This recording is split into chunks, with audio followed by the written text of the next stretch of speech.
Hello বন্ধুরা, তোমরা সবাই কেমন আছো? তো আমি চলে এসেছি আরও একটি নতুন ভিডিও নিয়ে তোমাদের সাথে শেয়ার করতে। এই যে বন্ধুরা, যে 150 ফুটের যে ডোমটা ছিল, ওই ডোমটা কাপড়ের কাজ শুরু করে দেওয়া হয়েছে। তার সাথে সাথে এই যে ভীমগুলো লাগানো হয়েছে, ওইগুলো থার্মোকল লাগানো হচ্ছে। এই যে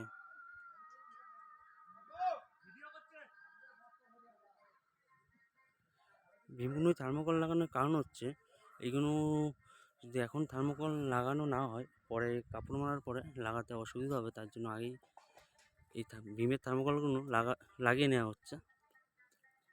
এই যে বন্ধুরা, এগুলো দেখছো, এগুলো সব এই যে এখানে 15 ফুট ফুট করে একটা করে ভীম লাগবে।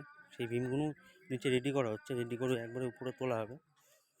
থার্মোকল লাগিয়ে নেওয়া হচ্ছে, কারণ উপরে থার্মোকল লাগাতে অসুবিধা হবে। তার জন্যই নিচে সব রেডি করে নেওয়া হচ্ছে। তার সাথে যে বন্ধুরা, যে 300 ফুটের যে ডোমটা ছিল, এই ডোমে এইদিকে এল বেঁধে ফ্রেম উপরে তোলা হয়ে গেছে।